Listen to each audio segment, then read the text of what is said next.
നിങ്ങളുടെ favourite shows ഇനി ഒരിക്കലും മിസ്സാവില്ല. ഇപ്പോൾ C5 കാണും നിങ്ങളുടെ ഫേവറേറ്റ് ഷോസ് തികച്ചും സൗജന്യമായി. രാധിക, ഇപ്പോൾ നമ്മൾ എടുക്കാൻ പോകുന്നത് നിങ്ങൾ രണ്ടുപേരും കൂടിയുള്ള ഒരു ഇന്റിമേറ്റ് സീനാണ്. അതായത് ഹീറോ പ്രണയം പറഞ്ഞ് കുറച്ച് നാളുകൾക്ക് ശേഷം ഹീറോയിൻ അത് അഡ്മിറ്റ് ചെയ്യുന്നതാണ്. ശ്യാമ മാഡത്തിന് അറിയോ ഞാൻ അഭിനയിക്കുന്നത്? ആ, അറിയാം. ഈശ്വര, എന്റെ ഭാഗ്യ. ആശംസകൾ അറിയിക്കാൻ പറഞ്ഞേൽപ്പിച്ചിട്ടാ പോയത്. നന്ദിയുണ്ട് കേട്ടോ. ഇത്രയും വലിയൊരാളോട് എന്റെ വിശേഷങ്ങളൊക്കെ പറയുന്നുണ്ടല്ലോ.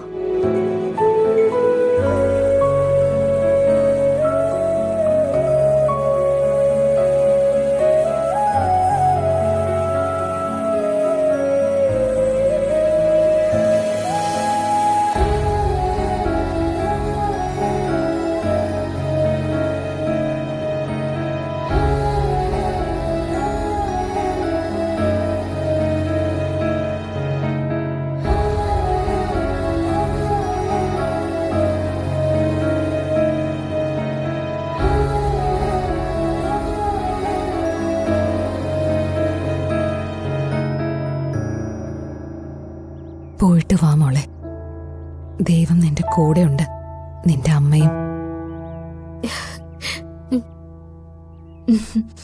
ഇറങ്ങട്ടെ.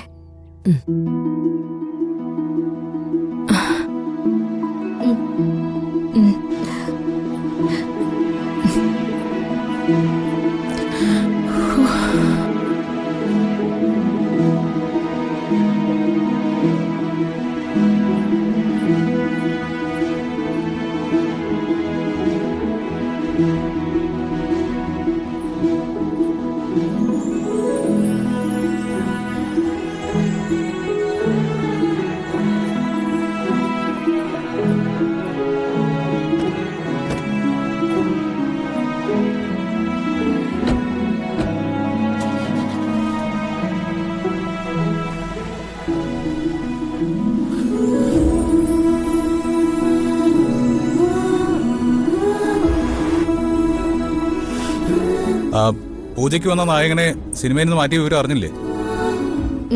ഇന്ദ്രജിത്ത് സാറ് വിളിച്ചിരുന്നു. ആ പൂജാ ദിവസം അവന്റെ ഒരു പെർഫോമൻസ് ഉണ്ടായിരുന്നു. ഞാനാണ് ഈ ലോകത്തെ നിയന്ത്രിക്കുന്നെന്നുള്ളൊരു ജാട. അത് കണ്ടപ്പോഴേ ഞാൻ ഉറപ്പിച്ചതാ അവൻ ഈ സിനിമ പൂർത്തിയാക്കില്ലെന്ന്. എന്നിട്ട് അതിനുവേണ്ടി എന്തെങ്കിലും ചെയ്തോ? ഞാനെന്ത് ചെയ്യാനാ? പ്രൊഡ്യൂസർ പ്രതിഫലത്തിന്റെ കാര്യം പറയാൻ വേണ്ടി വിളിച്ചപ്പോ അയാളെ തെറി പറഞ്ഞുകൊണ്ടാ ആ മഹാനെ സിനിമയിൽ നിന്ന് മാറ്റിയത്. അയാളോട് ചെറിയൊരു അസൂയുണ്ടെന്ന് അന്നേ എനിക്ക് തോന്നിയിരുന്നു. ഉണ്ട്. തന്നോട് പരിധി വിട്ട് അടുക്കുന്നവരോടെല്ലാം എനിക്ക് അസൂയ. അത് ഉണ്ടാവണമല്ലോ. അതല്ലേ എന്റെ പെണ്ണിന് ഞാൻ കൊടുക്കുന്ന പ്രൊട്ടക്ഷൻ. ഈ പുതുതായി വരുന്നവൻ കുഴപ്പമൊന്നുമില്ല. റോഷ്, അവന്റെ കരിയർ മാത്രമാണ് ശ്രദ്ധ. അതിനുവേണ്ടി ഹാർഡ് വർക്ക് ചെയ്യുന്നവനാ. അവന്റെ തീരുമാനങ്ങൾ അവൻ മാറ്റാതിരുന്ന അവൻ ഈ സിനിമ പൂർത്തിയാക്കും. എന്റെ റോഷാ, കാത്തോളണേ.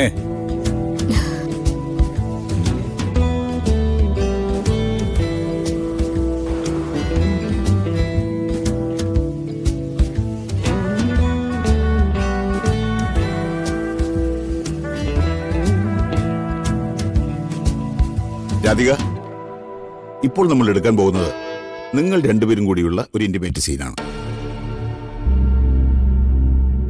അതായത് ഹീറോ പ്രണയം പറഞ്ഞ് കുറച്ച് നാളുകൾക്ക് ശേഷം ഹീറോയിൻ അത് അഡ്മിറ്റ് ചെയ്യുന്നതാണ്.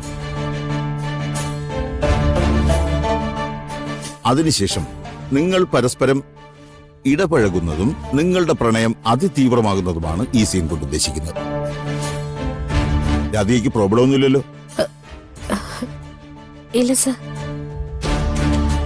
സിനിമയ്ക്ക് വേണ്ടിയല്ലേ. ഓക്കെ, എങ്കിൽ ഞാൻ ഷോട്ട് ഒന്ന് പറയട്ടെ. You get ready? ഓക്കെ. ഇന്ദ്രിയത്ത് മേനന്റെ സിനിമകളിൽ ഇന്റിമേറ്റ് സീനുകൾ ഹൈലൈറ്റ് ആയിരിക്കും. എത്രയോ ചിത്രങ്ങൾ നമ്മൾ കണ്ടിട്ടുള്ളതാ. രാധിക, ഒരു മിനിറ്റ്. ഇപ്പൊ വരാവേ.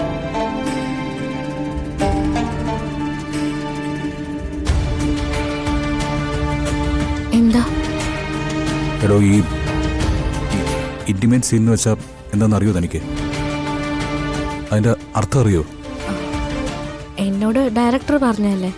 അതുകൊണ്ട് ഡയറക്ടർ പറഞ്ഞാൽ എന്തും ചെയ്യൂ. എടോ, അച്ഛൻ എന്ത് പറഞ്ഞിട്ടാ സിനിമയിലേക്ക് അയച്ചത്? എന്തു പറഞ്ഞു?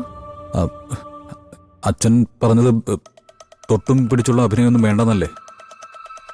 എന്നിട്ട് ബാക്കിയുള്ള സിനിമകളിലൊക്കെ കാണാറുണ്ടല്ലോ. ഓ, അപ്പോ താനിതിന് തയ്യാറെടുത്ത് വന്നിരിക്കുകയാണല്ലേ? ഞാനാണല്ലോ തന്റെ കെയർ ടേക്കർ. ഞാൻ ഡയറക്ടറോട് പറയാം ഇതൊന്നും പറ്റില്ലെന്ന്. അഭിനയിക്കുന്ന എനിക്കിതൊന്നും ബുദ്ധിമുട്ടില്ലെങ്കിൽ പിന്നെ വരുൺ എന്താ? എടോ, ഇതൊന്നും എനിക്ക് തീരെ ഇഷ്ടപ്പെടുന്നില്ല. ഇഷ്ടപ്പെടുന്നില്ലെങ്കിൽ പൊയ്ക്കോ. എന്നെ ഇവിടെ ആക്കാനേ അച്ഛൻ പറഞ്ഞിട്ടുള്ളൂ, കൂടെ നിൽക്കാനൊന്നും പറഞ്ഞിട്ടില്ല. സിനിമയുടെ സെറ്റിലെത്തിയപ്പോ താൻ ആളാകെ മാറി. എടോ, ഇന്ദ്രജിത്തിന്റെ സിനിമകൾ കണ്ടിട്ടുണ്ടോ താൻ? അതിലെ ഇന്റിമസി സീനുകൾ താൻ കണ്ടിട്ടുണ്ടോ? ഞാൻ ചെയ്യും. ഡയറക്ടർ എന്ത് പറഞ്ഞാലും ഞാനത് ചെയ്യും. രാധിക, വരുൺ, ഇഷ്ടമുണ്ടായിട്ടല്ല ഞാനിതൊക്കെ ചെയ്യുന്നത്. ഉള്ള വേദനിച്ചുകൊണ്ട് തന്നെയാണ് ഞാനിതൊക്കെ പറയുന്നതും. പക്ഷെ വരുണിന്റെ മനസ്സിൽ നിന്ന് എന്നെ മായ്ച്ചു കളയാൻ എനിക്കിതല്ലാതെ വേറെ വഴിയില്ല. സോറി.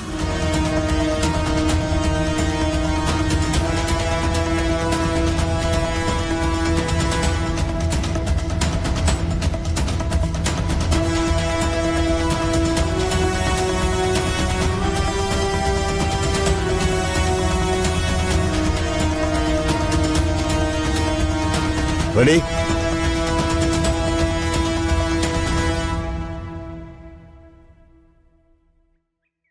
Role camera.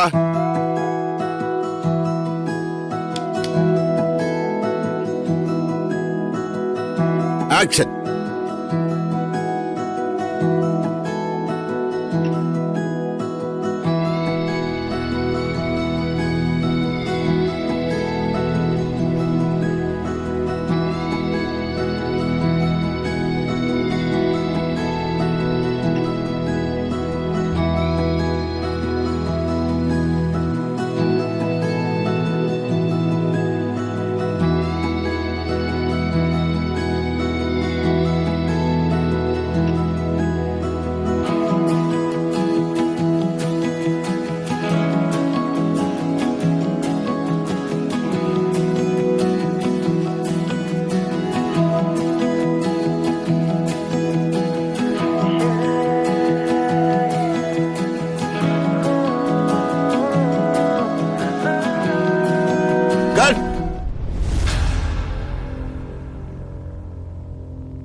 രാധിക, താൻ ഫുള്ളി കോൺസെൻട്രേറ്റ് ആവണം. ഡൗൺലോഡ് ചെയ്യൂ C5 ആപ്പ്. കാണൂ എല്ലാ എപ്പിസോഡുകളും സൗജന്യമായി.